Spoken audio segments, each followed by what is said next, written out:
As promised, we wanted to talk about addictions. So, of course, most of us right away, we think of the people who have their various substance addictions, etc.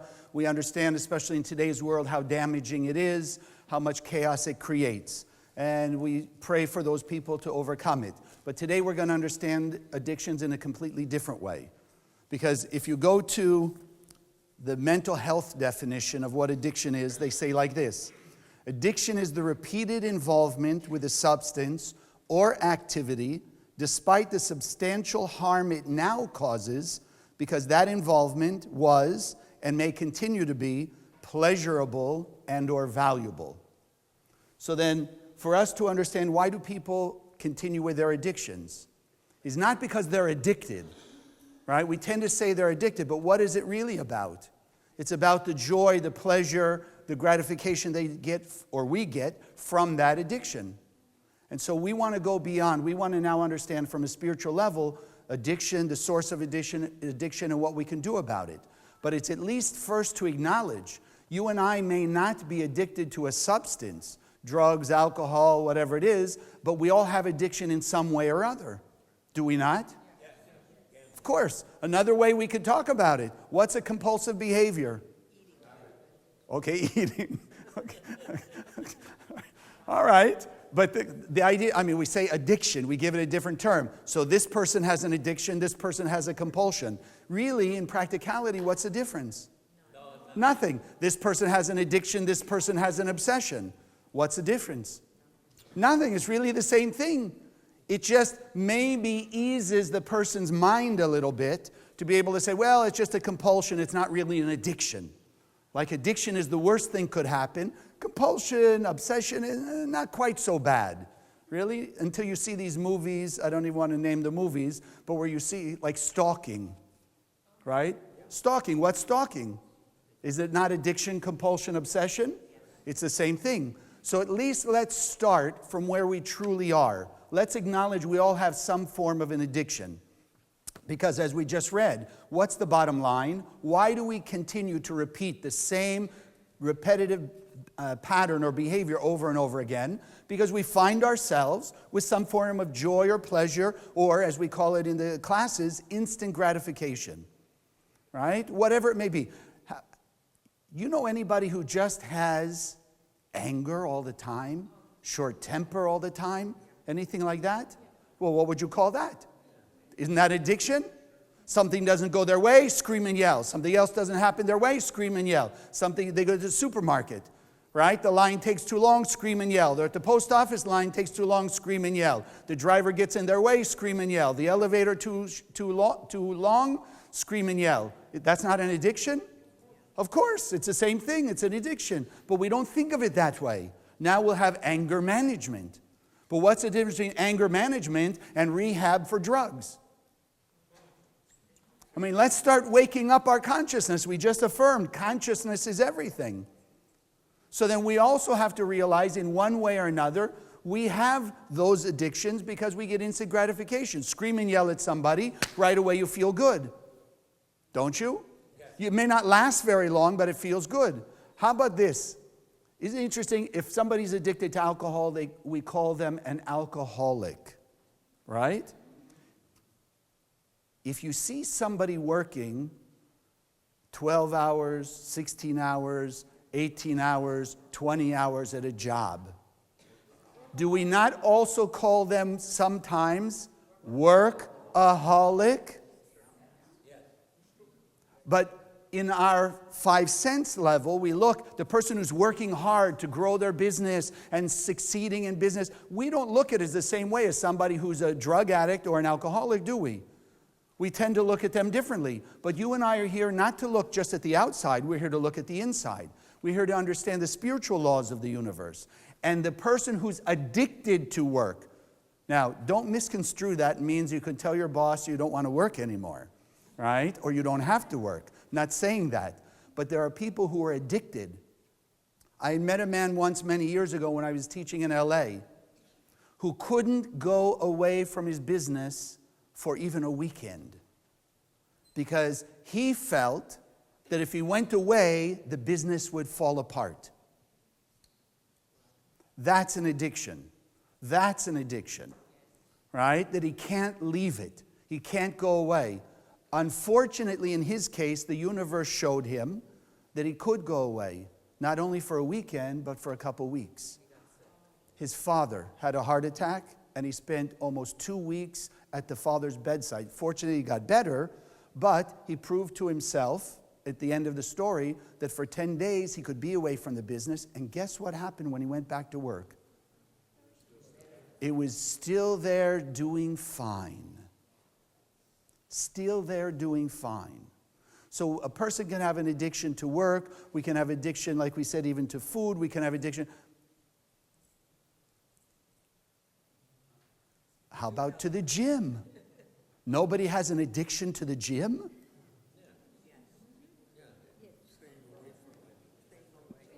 Yeah, people here saying yes, they have an addiction to staying away from the gym. Okay, great. But you understand there's everything. How about the addiction of approval? Do you know anybody who just does anything possible just to get approval from others? Or how about those who are addicted to being right? Gotta be right, gotta be right. So they're always arguing, whatever their point is. So we can go on and on and on, and the main point of this is just to realize we all have addiction in some way or another. Now we want to understand where does it all come from? Because if we really want not to have those addictions or those over-the-top compulsions and obsessions, we have to understand why. What's the root of it? And if you saw the post, which I got a few shocked comments, all addictions come from God. Yes. So it goes like this. Remember we started with free will? In the endless world, before the physical world occurred, before the Big Bang created all the physicality that we see, in the endless world, you and I and every human being on earth were created by God, which is, as we talk about it, the infinite light that it wanted to bestow on us. We were created with an infinite desire for that light. An infinite desire for that light. What would you call that? It's an addiction. God created us, if you will, with an addiction for that light, for total and absolute fulfillment. Now comes the free will part. When we come into this physical world, what free will do we have? We have the free will to be addicted to do what we came here to do, to have the light, to have the lasting fulfillment, or we have the free will to find ourselves running after temporary fulfillment of whatever those things may be, from the very destructive, the drugs, the alcohol, etc., to things that don't look so destructive, going to the gym, or even just being right, or seeking approval. Those don't always look bad, but on a spiritual level, they are the same thing, because they're creating chaos for the addicted person. So if you go back and you think, wait a second, but if the Creator gave us an infinite desire for fulfillment from the light, desire for that light, then the key is not addiction itself. Addiction is not the problem. The problem is what the person is addicted to. Right? The addiction doesn't cause the death of somebody from drugs. The drugs cause the death. Does everyone get the distinction? I know some of you thinking now maybe it's not such a big distinction because if they weren't addicted, etc., but we have to go back and understand, as we are now beginning, that infinite desire, virtually unstoppable desire, was given to us by the Creator, but it was given to us for the light. It's only here in this world we have the choice to actually seek out the infinite light of the Creator or seek that sense of fulfillment through those various things, the drugs, the alcohol, approval, being right, the ego, etc. That's our choice. But the idea of addiction itself is not a problem. Not in and of itself. It's the object of the addiction. And that's why here we learn in Kabbalah to distinguish two levels of existence. You have the spiritual realm, which the Kabbalists call the 99%. You have the physical realm, which is called the 1%, the physical materiality. In a human being, we all have those two realms in two simple ways. We have the physical body, but we also have a spirit, our soul. The soul is the 99%, the body is the 1%. So if the Creator gave us that infinite, unstoppable desire for light, for true lasting fulfillment, then what does the physical world do because of this thing called the opponent? In other words, if we came in this world only with the thought of the Creator in our head, do we really have free will? If you think about it, is that real free will? No. In order to have free will in this world, there has to be the thought of the Creator that's constantly in our head, broadcasting in our brain, but there also has to be an opposing thought constantly broadcast in our brain, because otherwise there's no free will. Is there? So we have the free will to choose the thought of the Creator, or we have the free will to choose the thought of the opponent. That's what we call it. It's not us. Don't misconstrue it. It's that parasite, we call it here, so that we will not embrace it, but we will work against it. It's that parasitic voice that tells us, yes, go for the instant gratification. If you work a lot and you have a lot of money and you go in that place and you wear those clothes and you have the style and you've got the latest electronics, then you'll be a good person. Then you'll be fulfilled. But think about it. Isn't it amazing? If you're going to buy the latest electronics, whatever it is, the phone, the computer, etc., so you buy it, you're satisfied. Got the latest. What happens in 6 weeks when they come out with a new one? Now you got to buy another one because you don't have the latest. So then you can only at best have temporary fulfillment. That's the power of this 1% world. That's the addictions that create chaos and destructiveness in this world. Because now that we're grasping that the true spiritual addiction for the light of the Creator and lasting fulfillment came from the Creator and is our purpose in this world, then any other addiction we have is really idol worship. Think about it. I mean, you and I tend to think, well, if you go back 4,000 years, people worshipped idols, statues, and this, that, and the other thing, and we say, ha, ha, ha, ha, ha. Who would think that that statue made of wood or concrete or stone is actually God the Creator? But every time we give into an addictive, compulsive behavior, what are we really saying? The approval, that substance, the food, the gym is my source of fulfillment. And if my source of fulfillment in the moment is not the infinite light of the Creator, then it's an idol, is it not? Uh-oh. I hope the new people will come back. Right? We just threw out, right? Say it again. Say it again. If the light of the Creator is not in our consciousness and in our actions the source of fulfillment, but anything of a physical nature is our source of fulfillment, even temporarily, then effectively that's idol worship. Because we've substituted that thing or that behavior or that activity for the true light of the Creator. And therefore it becomes an idol. It becomes an idol. And it's not like we're criticizing, oh, so that's horrible, idol worship. Look at those people. No, the problem with idol worship in that way is it's destructive to the person who's caught in that substance or that activity or that 1% physical materiality. And again, for the new people especially, don't construe that I'm telling you shouldn't have a car and a house and a job and nice things, etc. No, the difference is, what did we just affirm? Consciousness is everything. If a person is conscious, my car is not my source of fulfillment, but the light of the Creator that's in the car is my source of fulfillment, then the car's not an idol. And I will not be swayed from the light if I have the car or the car gets taken away. If the car is my source of fulfillment, then if it goes away in one way or another, my fulfillment goes with it, then it's an idol. I think I've shared the story, but now we can put it in a little different way. I had a student who was at the time, a very successful producer in LA. And he came to realize that he had 4 or 5 houses around the country. Of course, he had cars in each one. And he realized he became possessed. He was not the owner of the houses.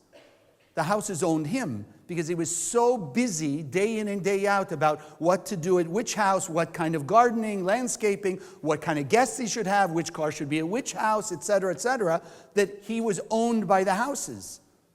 So he then told me, got rid of everything, and he told his employees, he says, if you go out to lunch and you hand the keys of your car to the valet, and as you're walking in the restaurant, your thought is always with the valet, what are they doing to my car, what's happening to my car, etc. He says, then you've got too much car. Because you followed, then the car became their idol. The car is the idol because instead of focusing on whether it's a business meeting or a social lunch, focusing on just enjoying that, they're worried about the car. So we've got to start adjusting ourselves because it just becomes destructive. Is everyone clear on that? Right? Again, not saying you shouldn't have nice physical material things, but if they become the source of fulfillment, then they're destructive to the person. And that's the issue. So I wrote down a few biblical examples. Addiction to ego. Okay, you don't have to raise your hands. Just think about it. But the story of Korach. Korach is a biblical figure during the time of the desert. Here's Moses, right? We all know Moses at least. Some of you may not be familiar with Korach. But Moses, we all know. Moses, right, he went into Egypt. He told Pharaoh, let my people go, the 10 plagues. Now he leads all of us, because that was us back then, leads us out of Egypt through the desert to the promised land of Israel.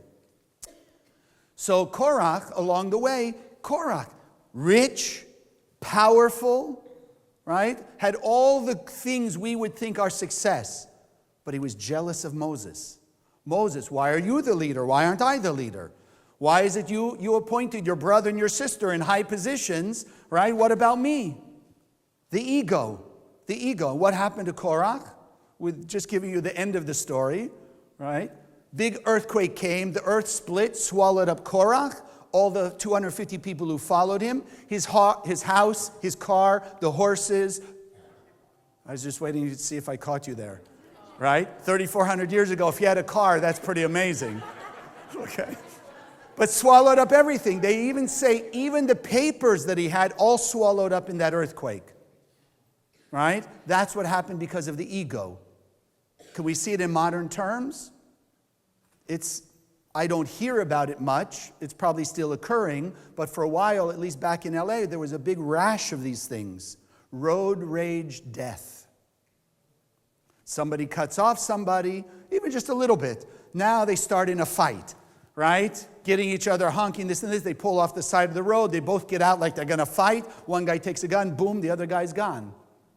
Why? Ego. Ego. The other one is power. Addiction to power. Some people, they've got all the physical things. They're happy and content that way. But power, they don't have enough power because someone else has power. So the story of the sorcerer Bilam, he didn't have enough power. He wanted to have more power than we, the spiritual people. And it was to his death. Also to his death. Then you have position. Position. Who I am in the world. Who I am relative to other people. So again, there's a very interesting story. As we're approaching the promised land of Israel, God tells Moses, I want you to go send 12 spies to go look into the land of Israel, see if we're ready to go in there. So the Kabbalists explain that these 12 giants of consciousness, highly spiritual people, leaders of the generation, they went into the land of Israel. 10 of them fell to the idea of position. They were the leaders. Imagine being the leader of like hundreds of thousands of people. And now thinking you may have to give that up. That was the story of the spies. So 10 of the spies came back. The land was great. Everything was wonderful. But they came back and said, you know what, I don't think we're ready to go in there. Because they knew if they went into the land of Israel, then everybody would be equal. There'd be no leaders and followers. Everyone would be the same because the light would be revealed infinitely. And so because they were concerned about their position as leaders, they came back and said, no, we shouldn't go in there. Maybe there's giants there. Maybe it's not ready for us. We can't go in and take over the land. And so at the end of the story, they also lost their lives. So we have to think in those terms. When we give ourselves into that 1% physical material type of addiction, we know it's going to be destructive. Maybe not on that same level, but it's going to be destructive on our level. Because it goes back to consciousness. Consciousness is everything. And when we believe the physicality is our source, then we're in trouble. So what are we going to do? Kabbalah, what does it teach us to do? It's not about just stopping.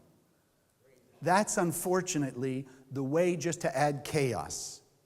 So I'm going to tell you, and again, if you're new, if you don't like what I'm about to tell you, please don't just dismiss it. You don't have to accept it, but at least let's stay open-minded, think it over for a while and see how it fits.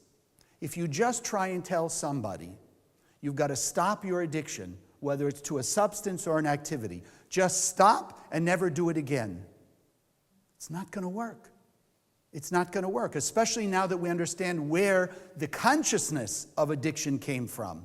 The Creator gave us an unstoppable desire, an unstoppable force of desire for infinite fulfillment, lasting fulfillment from the light of the Creator. So do you think in this world, you and I as human beings have any hope to absolutely stop that desire for fulfillment? Never in a zillion years. So Kabbalah doesn't say, yes, you just got to stop. Because if you take something away, you've got to replace it with something else. So when you just say, okay, we're going to send people to a rehab and they're going to stop their desire for that thing, doesn't work. Because if you take something away from me, from any of us, if you don't give me something else, what do I feel? If I'm holding something in my hand and you say, no, you can't have that, and you take it from me, and I look at my empty hand, what am I going to feel? I got to have something else. You can't just leave me empty like this. So if you just try and take away the cigarettes and you don't replace it with something else, there's going to come back a desire, at least for cigarettes or something else. If you don't replace the idea of whatever, going to the gym or approval or ego with something else, then the old one's going to come back. That's why it's very difficult, and we don't see always great success in a lot of these methods of trying to stop an addiction. Because it's not stopping it, it's transformation. Transformation. And just to make sure that's clear to you, anyone here puts gasoline in the car? Well, no, now they have all electric. Okay, anyone puts gasoline or electricity? Well, no, even the electricity we can use, but let's use gasoline, it's easier. You ever seen gas go in a car? Yes? Wow, some people are actually saying no. Okay. You know that gasoline goes in the car, right? Okay. Okay. Where does the gasoline come from? No, gasoline doesn't come from the ground. Crude oil comes from the ground. Crude oil. Then they have to take the crude oil out of the ground. Can they put crude oil in your car? No, not if you want your car to run very well. So they take the crude oil, they send it to a place called a refinery, a transformation process, and the crude oil, through that magical refining process, becomes gasoline that you can now put in your car and run your car. It's transformation. Could you imagine? In the Middle East, they're drawing out the crude oil, and they look at the crude oil and say, no, that's not gasoline, throw it away. Keep digging. You understand? That's what we're trying to do. No, just take away the substance, just take away the activity, whatever it is. You can't. You have to replace it with something else. So guess what Kabbalah teaches us to replace it with? The light. Transform the addiction, that unstoppable desire for the 1%, and begin transforming it into the 99% desire for light. That's the key. Turn it to the light. That's the best addiction in the world. That's the addiction that we were created to have. Just checking. Is everyone clear? The addiction itself is not the problem. The idea of being addicted. Because God gave us an infinite, unstoppable desire. And with that comes what? Think of people out there who are addicted to substances. They'll do horrendous things. Nothing will stop them from achieving that addiction. They'll rob and steal from friends. They'll rob and steal from strangers to be able to get whatever they need for their addiction. What would happen as we turn that to addiction for the light? There's only one way we can get the light. Only by sharing. Think about it. How many of you ever seen a self-help book that says essentially, here's people who've achieved what you want to achieve. Here's the 7 ways they've achieved it. And if you follow the 7 ways they achieved it, you will have what they achieved. You ever seen books like that? Right? Self-help section. Can I tell you that joke?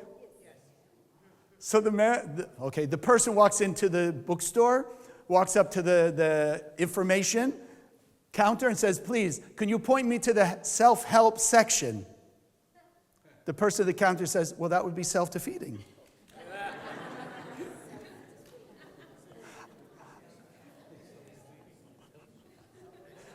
Right? If I help you, it's not self-help.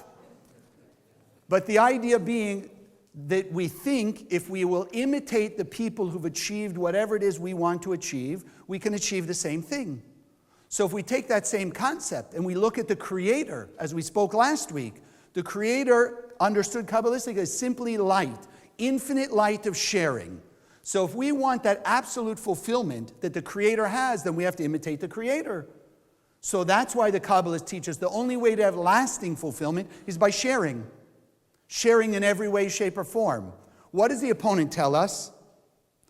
It's okay to share over here, don't share over here. Share with these people, don't share with these people because they don't deserve it. But remember the rule.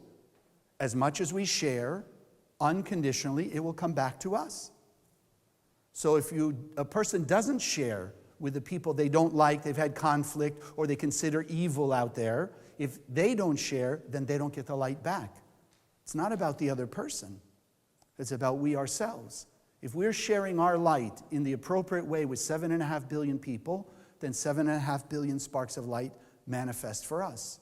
If we're only sharing with 1 billion people, then there's 6 billion sparks of light of our soul, of our happiness and joy and peace and prosperity that can't show up. Can't. Not because it's not supposed to, but we're not letting it. So we have to learn that transformation. That transformation. We learn, interesting, from one of the greatest idol worshipers, how to transform. His name was Jethro. And guess who he was the father-in-law of? Moses. Moses' father-in-law started out as one of the highest idol worshipers in the world. But when he got awakened, like you and I are now being more awakened, when he was awakened to the light, the power of the light, then he was able to transform, let go of the idols, and he became very powerful on the side of the light. That's the example you and I want to follow. That yes, it doesn't matter where we are now. And that's also what the opponent tells us. The opponent doesn't let us acknowledge for our own selves our own mistakes, our own blockages. Because, see if we can get everybody's hand. Okay, you ready? How many of you are good people? Consider yourself good people. You're scaring me. How many? Raise your hand if you consider yourself a good person. Okay.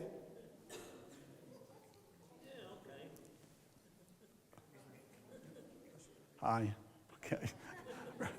So we're all good people. The hardest thing for good people is to acknowledge we made mistakes or we have some not good behaviors. But if you don't acknowledge it and you don't find it, you can't fix it. We're learning here the technology how to fix and transform all of our reactive behaviors, all of our blockages into light and blessings. Like the gas. You take the crude oil. If you don't acknowledge where the crude oil is, you'll never get gasoline. You can have the greatest refinery, you won't have gasoline. So we're here, we have to acknowledge, yes, I may have a little ego, fear, greed, jealousy, whatever it may be. But once I see it, now I'm learning Kabbalah, I can transform it from addiction of a destructive nature into addiction for the light, and therefore finding ways and means to share. That was the example of Jethro, teaching us that it doesn't matter how low. This guy was like the idol worshiper of the world. Can't get much lower than that. He was able to transform into being on such a high level. Even Moses asked him, will you be our guide? Will you help guide us through this 40-year journey in the desert? That's how high he could become. So then what you and I have to face is nothing close to that. But let's start acknowledging it doesn't matter. At least say to yourself, yes, this is my issue. Learn to transform that. Begin to find ways and means to focus on being addicted to the light. And just as a reminder, and I brought one just so I could remind myself, what's our saying? I am a pure and perfect being of light. I'm already pure and perfect. Remember the box that we took from the video store? The movie's perfect. It's just we have to now project it into the world. But we've got to keep reminding ourselves, let's be addicted to that. Reminding ourselves, I'm a pure and perfect being of light. So that then I know all I have to do is go out, and if I have the backing of the infinite creator, that every time I share, I have more blessings, then I don't mind sharing my light, sending light to all the world, all the evil people. Because the more light we share with evil people, the more darkness we take them out of. Evil people are also pure and perfect beings, just trapped in so much darkness they don't see the light. So you and I, the people who are growing spiritually, the people who want a better world, the more light we will send to those people, that they will now be in an environment of light, they'll start to realize, wait, there is something other than darkness. There is something other than selfishness. And they'll begin to act more of that pure and perfect being. You can't fight darkness with darkness. You can only fight darkness with light. And as we often speak about, there's no fight. Darkness can never fight the light. You turn on the light, the darkness has no choice but to disappear. So a few ideas of transformation, which we'll call victory, right? You know, victory over an addiction. Is that okay with you? We want to be victorious over those 1% addictions. And think of what that means. If you have victory over something, what are you really saying? It used to be above us, sort of controlling us. But once you have victory over it, then it's below you and you're in control of it. You're on top. That's what we want to achieve, that transformation. So let's put it this way. If you're holding a grudge, self-righteousness, well, I was really good, I did the great thing, and look what they did to me. Let's start realizing that addiction is not serving anybody. You know, it's that saying that the person, right? It's like when a person is angry at somebody else, they're holding poison, waiting for the other person to get sick. Doesn't work. So let's start turning our grudge or resentment into compassion. Bless you. Start having compassion for them. Realize they're trapped in their negativity. They don't see the light being that's inside of them. And if we can send them the light of compassion, they can start waking up. Now again, for the newer people, that doesn't mean you have to be best friends, you have to go out to dinner, invite them for coffee. You don't ever have to see them again. But for your sake, you've got to keep sending them light. Because light and darkness don't attract each other. So your resentment and their bad behavior attract each other. That's why you'll always be connected to them until you send them light. Because like attracts like. Opposites repel. So the more we grow spiritually, the more we repel the things that don't belong to us. And therefore, in its replacement, we attract the right things. If you have a little bit of greed, we all have a little bit of greed, which is what? Addiction to, it's mine, and or there's not enough. I worked for it, it's mine. I don't want to give it away. I don't have to give it away. Let's start transforming it into the consciousness of where did we get it in the first place? It all came from the Creator. So giving some charity, making donations, things like that, do that. Is the acknowledgement that it all comes from the Creator, taking away the greed and the limitation that comes from it. If you have a little ego, right, like we talked about. So what's the ego? I am the source. Basically, the ego is saying, I'm God. There is no creator out there. I'm God. I'm the source. Transform that into humility. Humility, as my teachers, the Rav and Karen Berg always talk about, is asking for help. Being willing to acknowledge, I don't know, I need help. The last one, and I'm sure you can keep thinking, just being uncaring. For whatever reason. Some people, I've been hurt so many times, that's it. I'm keeping my arm's distance. I don't care. Well, I don't care also. It's addiction to I don't need anybody else. But if you remember the endless world, we were all interconnected. We all came from one infinite soul. When we're in this world, we only have the illusion we're separate. But even now, 21st century quantum theory. Have you heard of quantum theory? Basically, what is it saying? All the world is interconnected, right?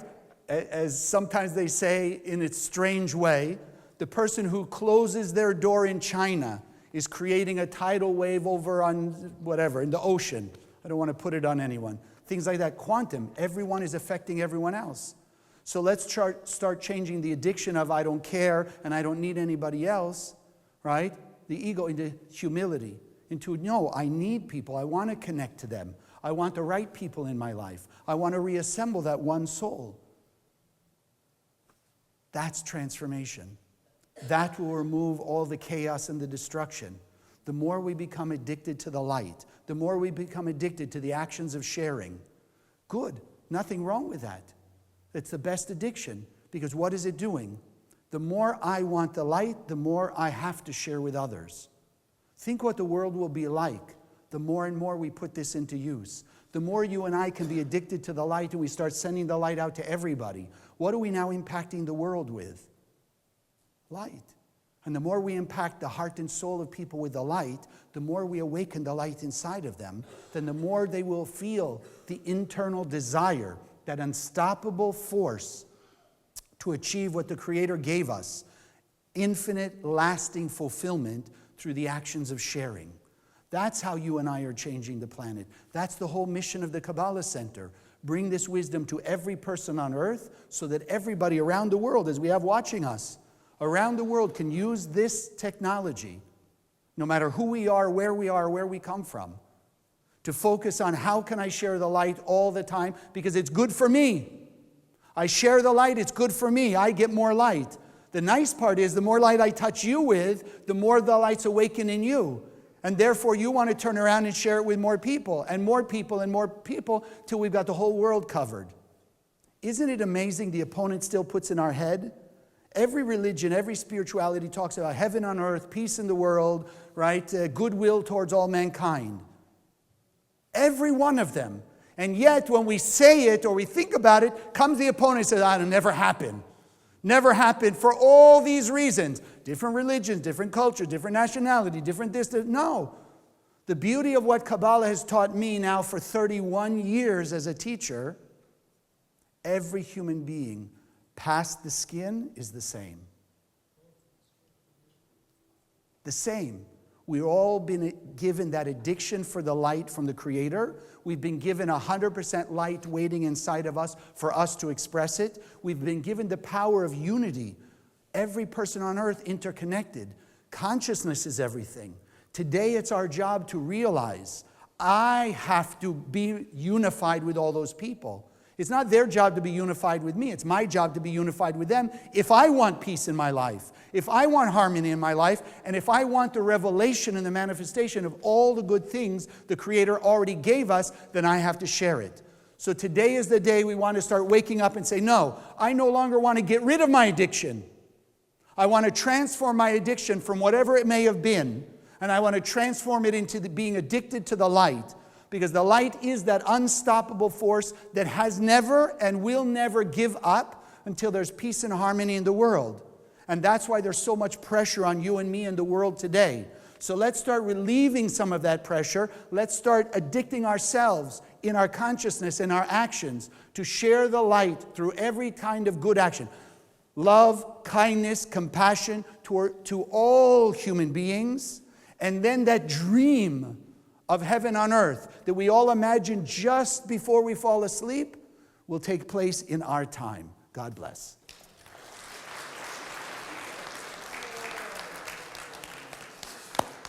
So I want to thank you for joining us. What we do now is we have a few minutes. We have the blessing of our offering. We are a charitable organization. For those who are new, ask the people who brought you about these. Make sure you leave with one of these at least. Even a few if you want to take them for your family and friends. They are spiritual spotlights. That's it. They shine the light of the Creator. So everywhere you have them, you keep yourself surrounded in a beacon of light, and you're touching the hearts and souls of people around you. We'll do a meditation here in a few minutes, but this is ultimately our mission, to bring this to the world. So yes, we are a charity. We have projects, Spiritual Sunday. We have the projects of spreading the Zohar. It's your support that helps us to continue it and speed it up. That's our desire. And as I shared now a few times in the last few days, you're welcome to ask later, but let's just put it this way. According to the Kabbalistic understanding of creation, we are 96.3% of the way finished with achieving peace on earth. But that last 3.7% is the most intense. The most intense, and that's why we see what's going on in the world. And that's why it is our mission and our desire to speed up the process of spreading the light of the Zohar to every person on earth, so that we can awaken all those souls that are still in the dark. We can awaken the light that's still in the part of us that hasn't been revealed. And that's when peace on earth shows up. It's not up to us. Our job is to shine the light. How it will take place physically out there, it's the job of the Creator. Right? It's job of the light, not our job. Our job is simply to shine the light everywhere. So it's with your help and your support that we can make it happen faster. So whatever you'd like to share with us, whatever your offering is, please hold it. Consciousness is everything, so we just take a moment to put our energy and our blessing in it. And those who are watching online, you're welcome to join us. Just injecting your love. Money is a vessel. The light we put in it determines how it will go out into the world and also how it will come back to us. So just put your love, your blessing, your gratitude, your appreciation for all the good that you have, all the good you've received. And again, acknowledging that the Creator is our source and has already set out everything, more abundance than we could ever imagine. So we send this gift out with our good wishes, with our love, to spread the light, touching the hearts and soul of every human being on earth, removing the curtains of darkness to reveal the light of unity, oneness, peace, and unconditional love. And together we say, Amen. Enjoy, have a great week. Thank you for joining us. Yes, we'll look forward to seeing you next week.